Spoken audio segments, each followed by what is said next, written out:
Ya, sebelumnya Assalamualaikum warahmatullahi wabarakatuh. Waalaikumsalam.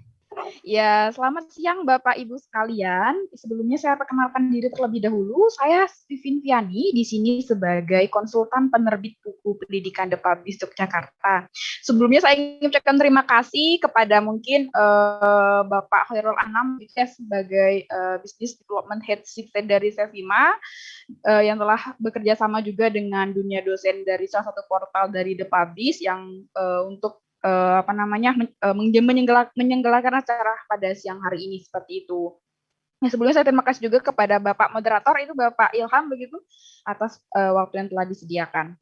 Ya, langsung saja mungkin untuk materi kedua yang nanti akan saya sampaikan di sini terkait strategi meningkatkan angka kredit dosen melalui publikasi seperti itu.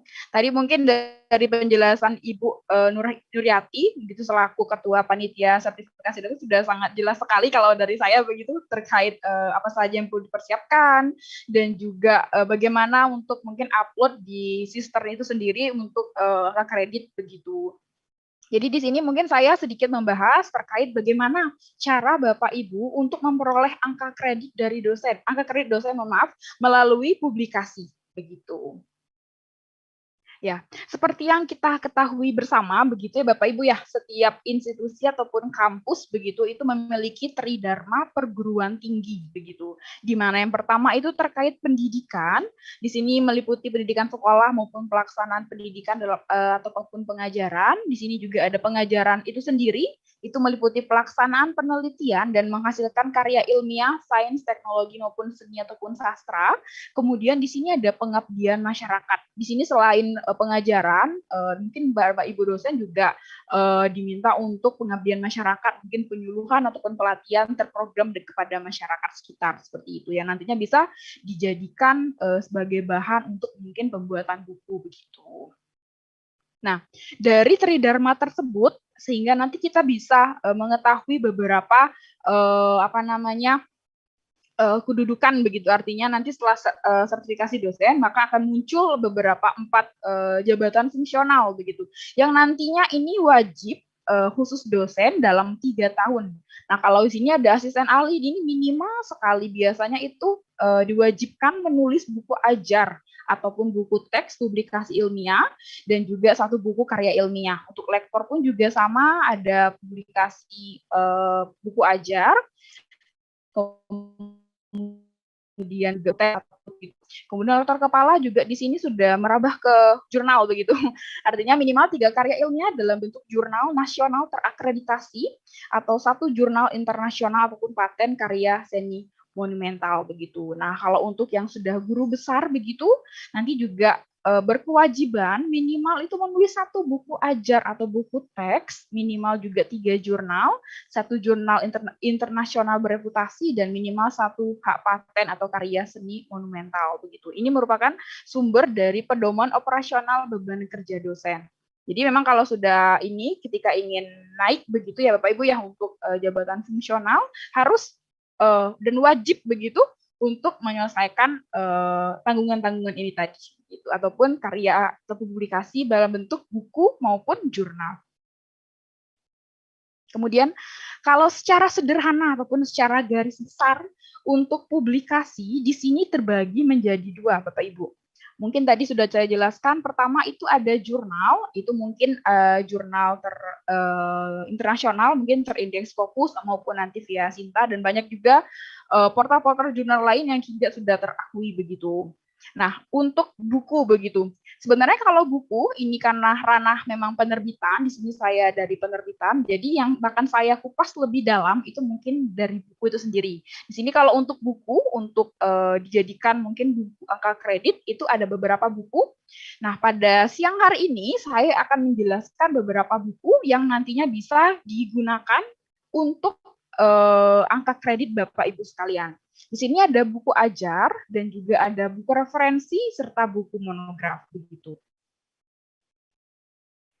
Nah, kemudian untuk standar buku terbit menurut dikti. Jadi sehingga buku tersebut bisa diakui oleh Dikti untuk sertifikasi dosen nantinya, apa saja persyaratannya seperti itu.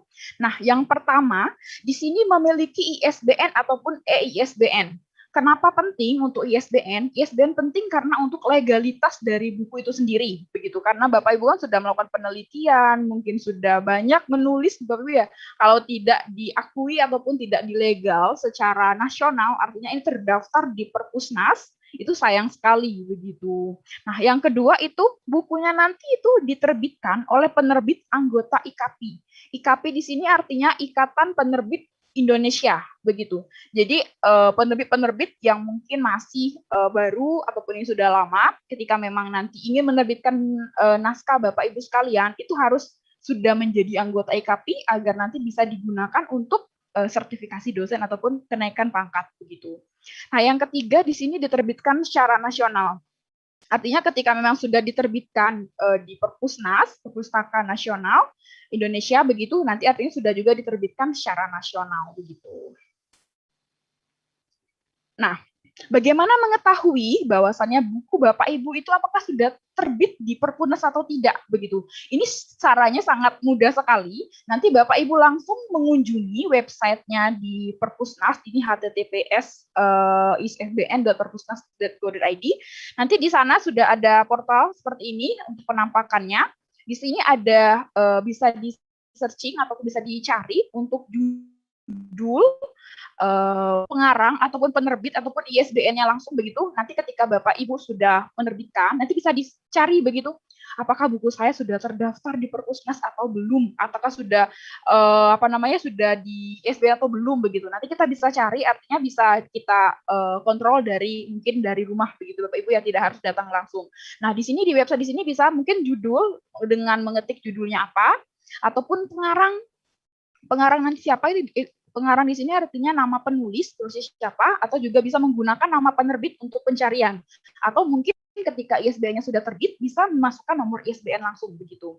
Nah, di sini juga berkaitan dengan poin nomor 2 tadi untuk anggota IKAPI ataupun sudah terdaftar atau belum begitu. Jadi kalau saya searching begitu untuk tampilan di web Perpusnas seperti apa, di sini kemarin saya searching terkait pencarian The Publish begitu, penerbit kami. Nah, di sini ketika saya klik, ini beberapa muncul judul-judul yang pernah kami terbitkan. Nah, di sini juga sudah ada tertera untuk nama pengarangnya siapa, judul lengkapnya apa, kemudian penerbitnya apa, dan ISBN-nya berapa, seperti itu. Nah, kalau dari data di sini, kami juga sudah menerbitkan sekitar 8.626 judul, dan sudah juga terdaftar di Perpusnas Republik Indonesia, seperti itu. Jadi, tampilan untuk pencarian nanti kira-kira akan seperti ini. Begitu. Kemudian juga kami sudah menjadi anggota IKAPI Bapak Ibu, jadi penting sekali sebelum Bapak Ibu nanti menerbitkan buku untuk menanyakan kepada penerbitnya nantinya, apakah penerbit Bapak Ibu sudah menjadi anggota IKAPI atau tidak, begitu. Biasanya kalau belum, nanti bisa mungkin mencari penerbit yang sudah menjadi anggota IKAPI agar bisa digunakan untuk kenaikan pangkat, begitu untuk bukunya nanti. Selanjutnya, nah di sini buku yang diakui untuk kenaikan jabatan fungsional. Tadi juga mungkin sudah dijelaskan sedikit begitu dari Ibu Nuryati begitu untuk angka kredit dari buku yang akan diterbitkan. Nah, di sini kalau kita lihat untuk buku referensi itu sekitar 40 angka kredit 40 poin begitu. Artinya maksimal itu diakui sebanyak 40 poin. Kemudian untuk buku monograf itu 20 poin, buku chapter itu 15, ada juga yang 10 poin, 15 untuk internasional, kemudian 10 poin untuk nasional. Untuk buku ajar di sini 20 poin maksimalnya, kemudian untuk modul ataupun diktat ini 5 poin maksimal yang akan diakui, seperti itu.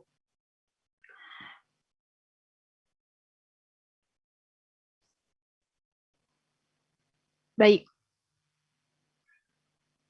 Selanjutnya ini apa sih kriteria atau karya ilmiah dalam bentuk buku? Kriteria apa saja yang perlu Bapak Ibu siapkan begitu agar buku itu bisa digunakan untuk sertifikasi dosen begitu. Sebenarnya sangat secara sederhana untuk semua buku itu harus memenuhi poin-poin berikut ini.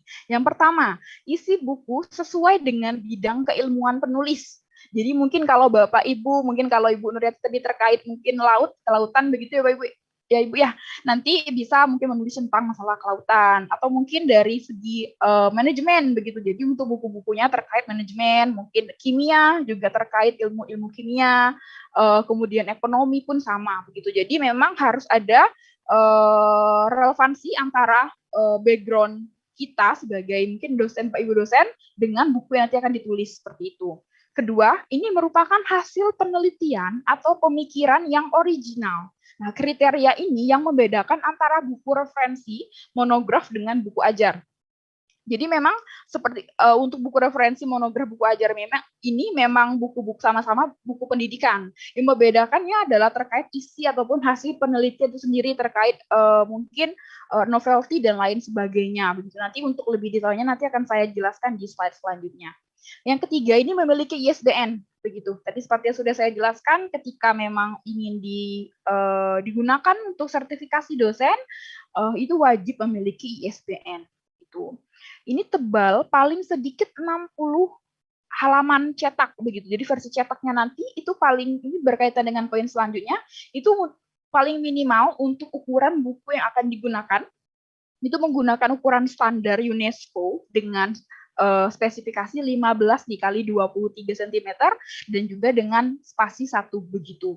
Jadi paling minimal sekali itu 60 halaman, itu isi saja. Untuk yang awal, mungkin juga akhir, itu belum termasuk, mungkin kata pengantar, itu belum termasuk. Jadi 60 halaman ini adalah isi dari buku itu sendiri.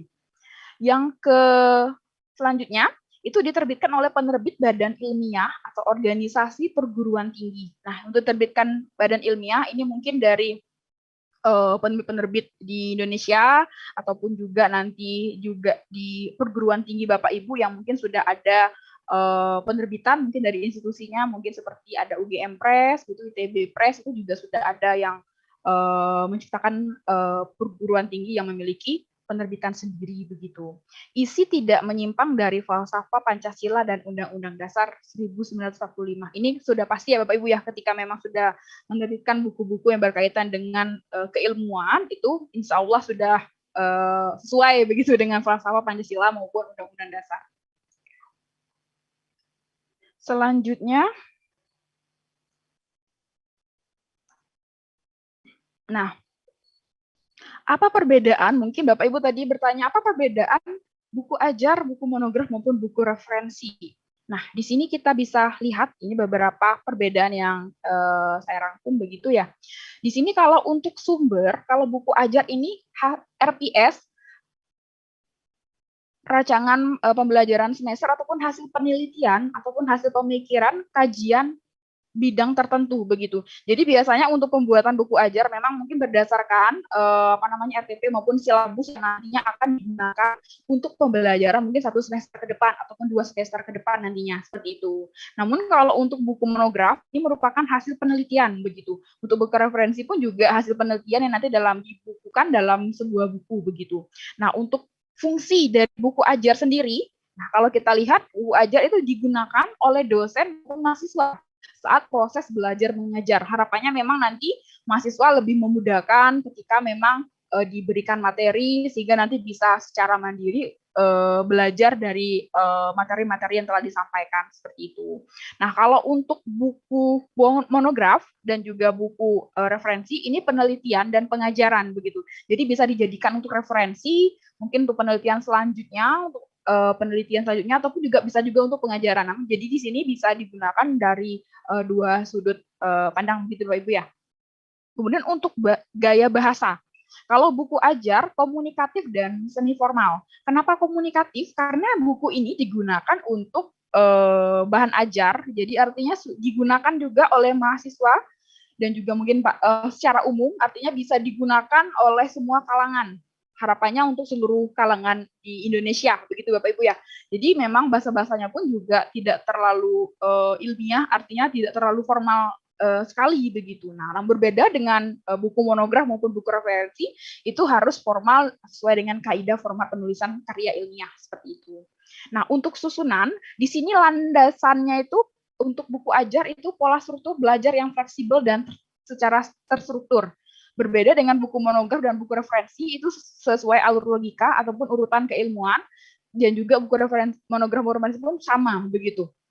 Jadi memang tidak berdasarkan yang fleksibel, artinya kalau di susunannya itu untuk bahasa-bahasa digunakan mungkin lebih santai begitu, artinya nanti bisa diikuti. Oh, kalau bisa menggunakan bahasa-bahasa ini mungkin lebih mudah dipahami, jadi bisa digunakan untuk penyusunan bukunya nanti. Berbeda dengan buku monograf, buku referensi itu harus sesuai dengan alur logika, apakah penelitian itu benar atau tidak, dengan didasari penelitian-penelitian sebelumnya begitu. Jadi memang harus formal dan sesuai dengan urutan keilmuan seperti itu. Kemudian untuk substansi pembahasan, untuk buku ajar ini panduan manual tentang bidang ilmu begitu. Misalkan buku ajar tentang kimia industri. Jadi kita mengetahui terkait bidang ilmu kimia industri itu seperti apa begitu. Bidang ilmu kimia ini seperti apa, jadi bahasa-bahasa digunakan pun juga mudah. Jadi secara umum semuanya akan dibahas terkait panduan kimia industri itu. Gitu. Nah, kalau untuk buku monograf ini hanya membahas satu topik dalam satu bidang ilmu begitu. Contohnya ini akuntansi mikro. Mungkin banyak akuntansi jenis lainnya, mungkin makro begitu Bapak Ibu ya. Mungkin akuntansi menengah ataupun dan lain sebagainya. Namun yang untuk buku monograf ini hanya untuk luasan pembahasan itu hanya akuntansi mikro. Selain akuntansi itu tidak bakal dibahas begitu. Nah, kalau untuk buku referensi ini merupakan kalau dari istilahnya itu gabungan dari beberapa buku monograf nanti dijadikan satu, itu namanya buku referensi. Artinya mungkin mikro dibahas, kemudian makro juga dibahas. Jadi secara umum nanti dibahas di akuntansi. Namun akuntansi kan termasuk bidang mungkin ilmu ekonomi Bapak Ibu ya. Nah, namun ini tidak dimasukkan karena untuk buku referensi ini hanya satu membahas satu bidang ilmu saja, itu akuntansi itu tadi begitu. Nah, kalau untuk format ini sama, biasanya di minimal UNESCO agar bisa digunakan untuk kenaikan hukum. Untuk halaman sama nanti di minimal 50 versi halaman cetaknya. Untuk ukuran di UNESCO itu di 15,5 dikali 23. Untuk ciri khas, nah yang membedakan sekali itu terkait daftar isi ataupun dari outline dari buku ajar itu sendiri begitu. Nah, kalau kita lihat di buku ajar itu biasanya ada rangkuman dan juga ada latihan soal. Setelah mungkin dibahas di bab ataupun batang tubuh sebelumnya, nanti mungkin ada rangkuman sedikit dari penjelasan itu tadi seperti apa, dan nanti mungkin sebagai bentuk evaluasi dari mahasiswanya nanti akan digunakan, itu mungkin ada sedikit latihan soal begitu. Nah, untuk buku monograf di sini isinya bukan diambil dari tesis atau disertasi begitu. Jadi memang pure hasil penelitian nanti akan dibukukan, mungkin di pembahasan mungkin akan dijelaskan secara rinci dan detail terkait seperti apa hasil penelitiannya sehingga nanti bisa dijadikan untuk referensi selanjutnya. Sama untuk buku referensi ini daftar pustaka mengacu pada penelitian sebelumnya juga. Jadi artinya kalau untuk buku referensi atau monograf biasanya mengacu terkait penelitian dari penulis itu sendiri. Nanti untuk daftar pustaka itu bakal bersinggungan, nantinya akan dicantumkan juga penulis itu juga melakukan penelitian itu, nanti juga di bagian daftar pustaka itu dirujukan seperti itu. Nah, ini yang untuk hukum, ini maksimal di 20 poin, buku monograf 20 poin juga, untuk referensi juga maksimal di 40 poin. Selanjutnya, nah kita masuk yang pertama Bapak Ibu, ini terkait buku ajar. Nah, buku ajar itu apa? Nah, buku ajar adalah buku yang digunakan oleh dosen sebagai sumber acuan dalam pelaksanaan pembelajaran bagi mahasiswanya. Jadi memang buku ini digunakan oleh mahasiswa maupun dosen untuk kegiatan belajar mengajar. Harapannya memang nanti bisa memudahkan untuk penyampaian materinya nanti seperti itu. Di sini beberapa ada contoh buku ajar yang pernah diterbitkan. Ini buku ajar meteorologi, buku ajar juga kalkulus integral berbasis model APOS berbatuan Maple, buku ajar tentang kesehatan dan keselamatan kerja, buku ajar tentang dasar pemrograman web PHP dan MySQL begitu. Nah, untuk sumbernya sama tadi seperti yang sudah saya jelaskan, memang RPP maupun RPS ataupun juga silabus terkait materi-materi apa saja yang nantinya akan disampaikan pada semester itu begitu. Atau semester yang nantinya Bapak Ibu akan mengajar. Kemudian selanjutnya untuk outline ataupun strukturnya seperti apa begitu. Nah, ini penting untuk diketahui karena ini akan membedakan buku ini dengan jenis buku lainnya, mungkin seperti buku monograf maupun buku referensi. Nah, untuk buku ajar ini sama, mungkin awalnya ada prakata. Ini prakata di sini artinya kata pengantar dari penulis begitu. Namun kalau untuk dari orang lain yang nanti mungkin digunakan mungkin ke kalau kaprodi ataupun mungkin rektor begitu yang ingin dimintakan tolong untuk memberikan kata pengantar untuk buku, maka dikatakan kata pengantar. Kalau untuk prakata itu dari penulis itu sendiri. Di sini ada daftar isi juga, kemudian daftar gambar, daftar tabel, kemudian isi utama buku. Nah, di sini ada bab dan judul bab berdasarkan dengan FIS yang dimiliki. Biasanya kan kalau dari Bapak Ibu sudah tahu ya Bapak Ibu ya terkait materi-materi apa saja yang nanti akan diajarkan mungkin untuk 1 ataupun 2 semester ke depan. Nah, nanti bisa dibuat outline kira-kira apa saja sehingga nanti kita bisa memudahkan untuk mungkin pendeskripsian terkait singkat isi babnya seperti apa begitu. Kemudian di sini ada isi materi sesuai dengan judul bab. Ini sama seperti yang tadi. Jadi isi materinya seperti apa yang akan menjelaskan terkait judul bab itu tadi gitu. Di sini ada dinamika kelas, di sini ada contoh kasus dan penyelesaiannya. Di sini mungkin poinnya, di sini dinamika kelas di sini artinya mungkin terkait contoh-contoh soal. Jadi memang setelah diuraikan materinya apa saja, misalnya ada mungkin case-case khusus, penyelesaiannya seperti apa, agar nanti memang mahasiswa dapat mengerti dengan jelas lagi begitu materi yang tadi yang sudah diajarkan. Di sini juga ada rangkuman materi, kemudian juga ada referensi ataupun daftar pustaka, ada lampiran, ini lampiran terkait mungkin ada hasil-hasil, mungkin penjelasan-penjelasan dan lain sebagainya nanti bisa dilampirkan agar mungkin menguatkan pendapat Bapak Ibu terkait penyampaian materi tadi seperti itu. Kemudian sini ada daftar istilah, ada ataupun glosarium. Nanti biasanya ini disarankan memang dicantumkan, indeks juga disarankan, kemudian juga untuk biografi penulis agar memang nanti bisa diketahui profil singkat barangkali terkait biografi penulis itu sendiri.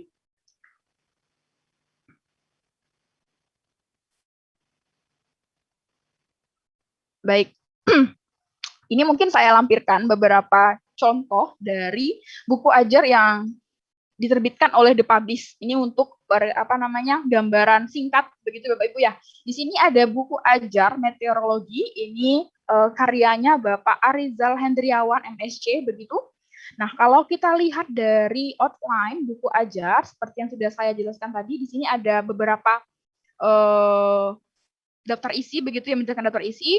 Ini terkait ada daftar pengantar, daftar isi, daftar tabel, daftar gambar. Ini sudah terpenuhi. Untuk pendahuluan juga mungkin ada deskripsi mata pelajaran, tujuan pembelajarannya seperti apa. Ini kan terkait dengan RPP ataupun silabusnya nanti begitu. Nah, bab 2 ini memasuki terkait materi. Ini dijelaskan secara detail. Kemudian juga pada poin H, di sini ada rangkuman singkat. Ini terkait poin-poinnya tadi setelah dijelaskan apa saja rangkumannya, dan juga ada latihan soal maupun tugas begitu.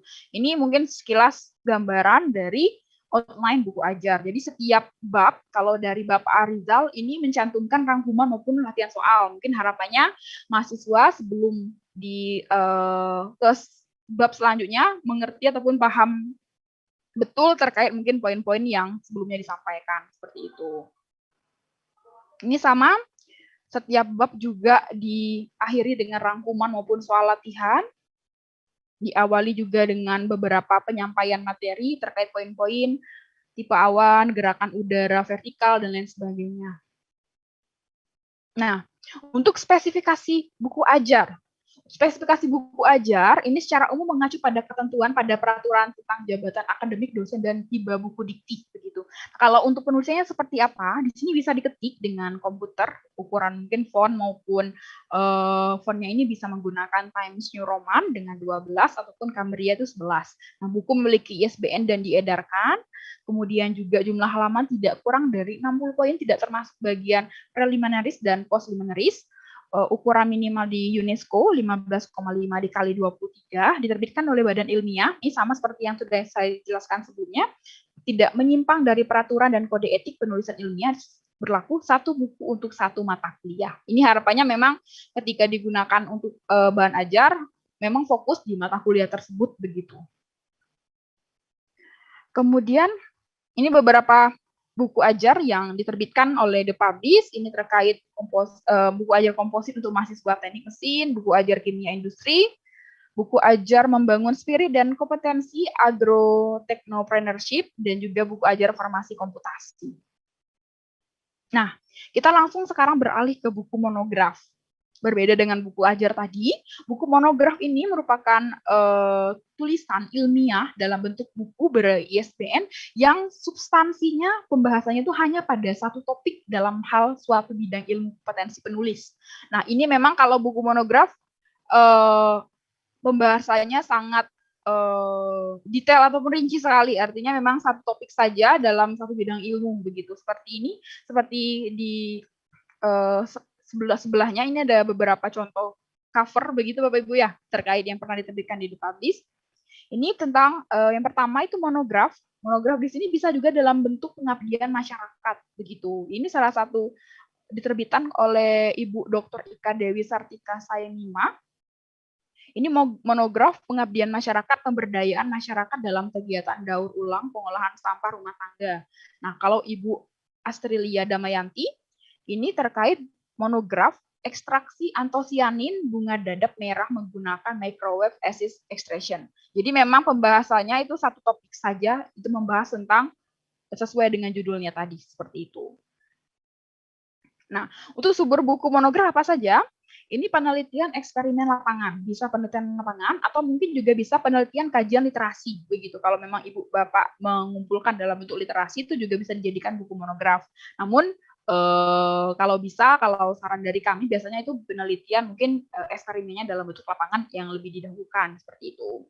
Untuk dokumen pendukung penelitian, ini berlaporan penelitian, logbook penelitian, sertifikat hasil penelitian, poster hasil penelitian, foto-foto kegiatan penelitian, foto-foto produk penelitian maupun video kegiatan penelitian. Ini mungkin berkaitan juga dengan yang disampaikan oleh Ibu Nuryati tadi untuk mungkin penguploadan mungkin data penunjang di Sister.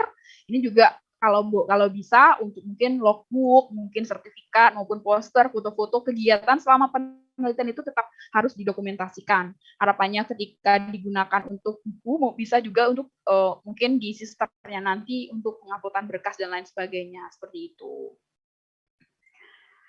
Nah, untuk buku monograf ini laporan hasil penelitian pengabdian masyarakat yang memiliki potensi untuk bisa dipublikasikan dalam bentuk buku monograf ataupun buku referensi adalah laporan penelitian.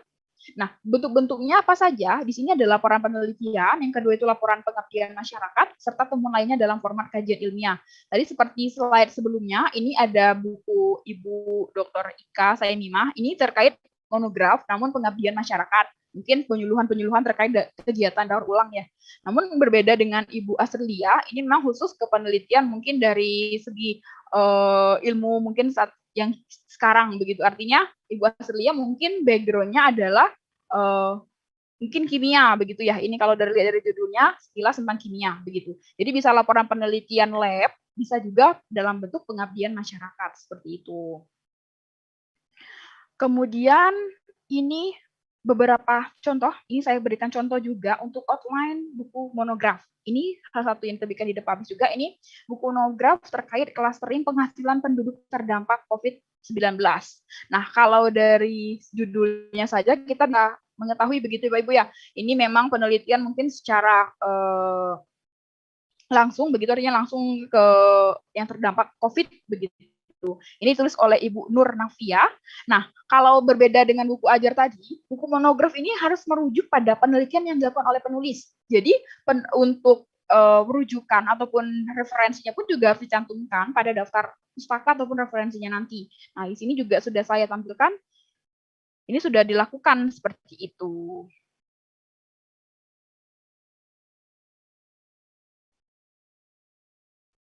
Nah, selanjutnya ini karakteristik buku monograf.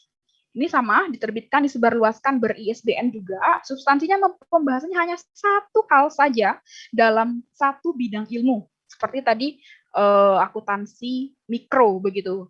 Satu bidang ilmu, satu topik itu tentang mikro, ekonomi akuntansi mikro, namun pembahasan secara umumnya itu adalah di sub ilmunya itu akuntansi seperti itu. Lingkup penggunaan atau penelitian dan pengajaran sifatnya dapat dibuat, citasi dan ditulis dalam karya tulis dalam daftar karya tulis ilmiah. Angka kredit maksimalnya itu sebesar 20 poin. Nah, untuk beberapa karakteristiknya ini sumber penulisan dari hasil penelitian itu pasti kalau untuk buku monograf. Isi buku berupa alur logika, ada peta keilmuan dan studi kasus ilustrasi, jadi tidak bisa disamakan dengan buku ajar begitu yang menggunakan mungkin lebih fleksibel. Jadi memang harus sesuai dengan keilmuan ataupun hasil penelitian itu sendiri. Sini ketiga itu gaya pengajian itu formal. Kemudian, nah untuk outline monograf apa saja? Di sini ada yang pertama prakata. Prakata ini terkait sedikit mungkin dari penulis begitu. Untuk daftar isi, daftar gambar, daftar tabel, di sini juga ada pendahuluan, ada teori dan data, metode pemecahan masalah mungkin terkait penelitian yang dilakukan seperti apa, mungkin metodenya seperti apa, dan lain sebagainya, dan dilengkapi juga dengan hasilnya seperti apa. Nah, keempat itu penutup, nanti juga dibuatkan daftar referensi, glosarium, mungkin kata-kata istilah, karena menggunakan bahasa-bahasa formal, artinya memang tidak semua kalangan bisa memahami, nanti bisa dicantumkan apa saja kata-kata yang tidak umum atau awam begitu. Kemudian juga indeks begitu.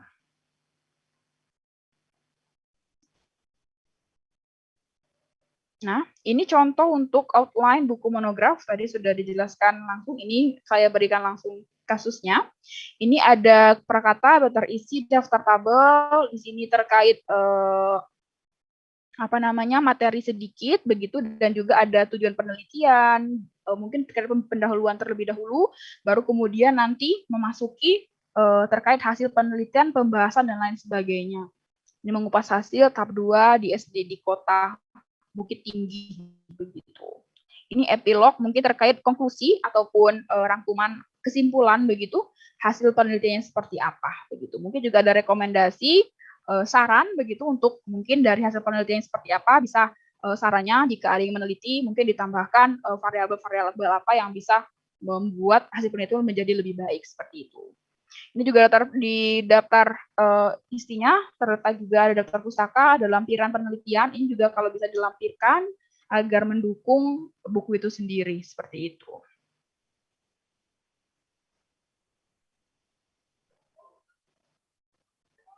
Kemudian ini beberapa contoh buku monograf. Ini ada buku monograf ini kajian kebijakan pemerintah tentang penanganan COVID dan juga buku referensi di sini gitu. Nah, kita ke yang terakhir, ini terkait buku referensi. Buku referensi di sini adalah suatu tulisan ilmiah dalam bentuk buku yang substansinya pembahasannya itu fokus pada satu bidang ilmu. Begitu. Jadi buku teks membahas satu topik yang cukup luas dalam satu bidang ilmu. Begitu. Contohnya ada buku referensi kebutuhan pasien di ruang perawatan intensif ditinjau dari sudut pandang keluarga, dan juga ada buku referensi terkait esensi penyusunan anggaran responsif gender di pemerintah daerah. Selanjutnya ini ada ciri buku referensi yang baik, ini sama di minimal di UNESCO, namun kalau bisa, kalau ingin dikatakan lebih baik begitu Pak Ibu ya, nanti bisa di minimal di luar halaman, ISBN, gaya formal, itu juga untuk struktur kalimatnya mungkin sesuai dengan SPOK, menggunakan catatan kaki ini lebih baik begitu, mengandung banyak pemikiran, konsep bidang ilmu peneliti, dan diterbitkan penerbit buku yang kredibel, seperti itu.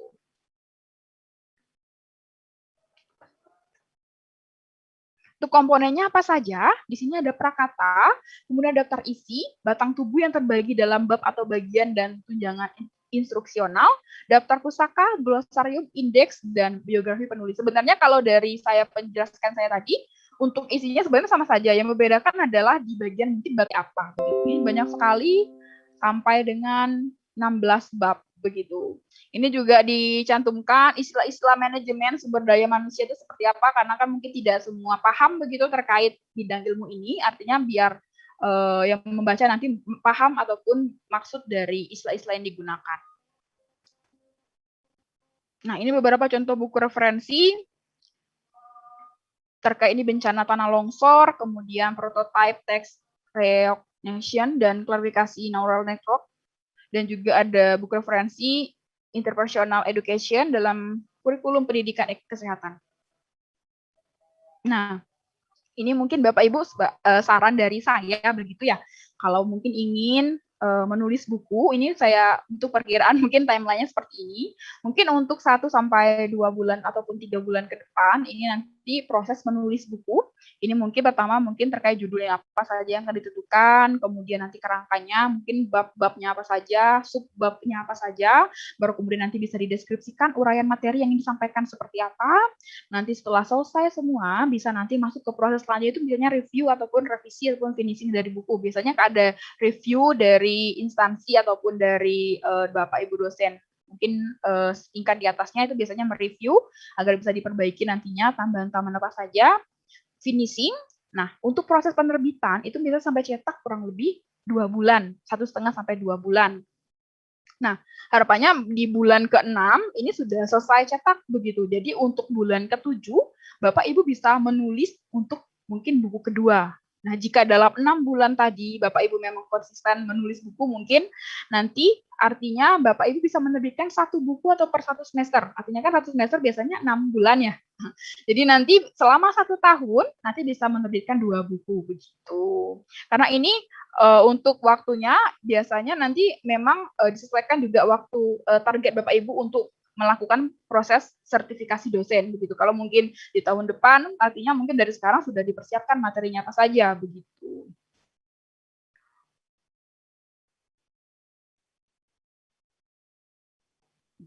Nah, ini terkait alur menerbitkan buku, ini terkait mungkin ada pengisian form, pengiriman draft naskah, kemudian juga proses produksi, artinya proses desain cover, desain layout, dan lain sebagainya. Nanti itu diajukan ISBN, dan juga setelah ISBN keluar, proses cetak, dan juga nanti pengiriman ke alamat Bapak Ibu sekalian, seperti itu. Nah, kalau untuk berapa lama proses penerbitan di The Publish, nah di sini bersinggungan dengan yang tadi saya jelaskan, untuk proses penerbitan di Publish ini kurang lebih 1,5 sampai 2 bulan. Artinya kalau memang dibutuhkan, kalau saat ini di bulan September, kalau ingin diterbitkan mungkin di bulan November ataupun Desember, jadi dari sekarang pun Bapak Ibu sudah memasukkan ke The Publish begitu, masukkan artinya memasukkan naskah Ibu ke penerbitan untuk segera diproses. Jadi karena masih ada proses selanjutnya, jadi harapannya memang ada kesiapan dari Bapak Ibu sebelum masukkan naskah begitu. Karena masih panjang prosesnya, itu revisi, mungkin review juga, kemudian pengajuan ISBN itu kurang lebih 3-5 hari kerja, dan juga untuk cetak, finishing, dan juga untuk pengiriman buku begitu. Jadi memang kalau pengupayaannya itu adalah 2 bulan sebelumnya, sebelum waktu terbit atau 1 bulan sebelum deadline target Bapak Ibu, naskah Bapak Ibu sudah masuk ke penerbitan begitu.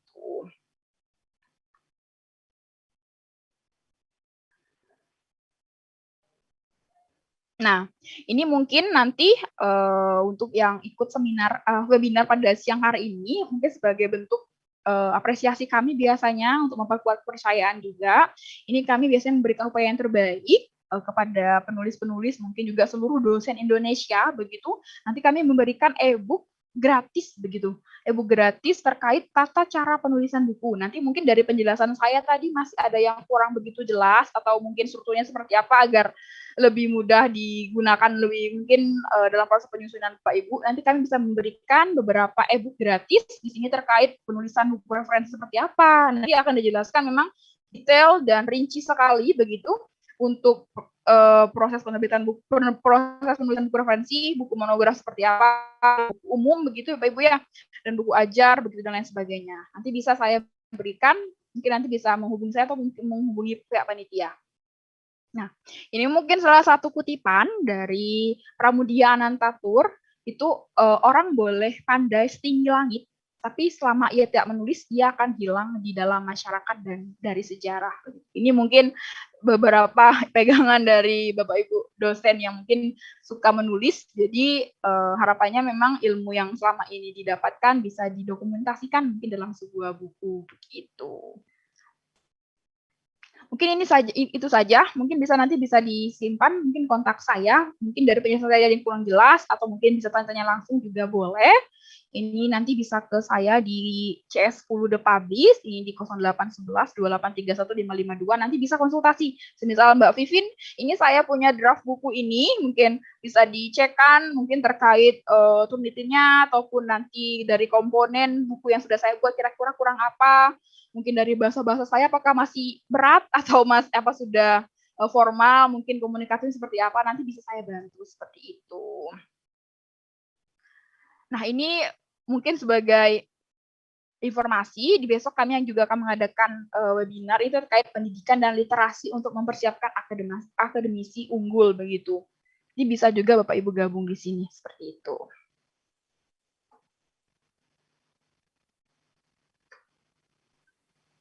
Nah, itu saja mungkin penjelasan dari saya. Kurang lebihnya mohon maaf. Wassalamualaikum warahmatullahi wabarakatuh.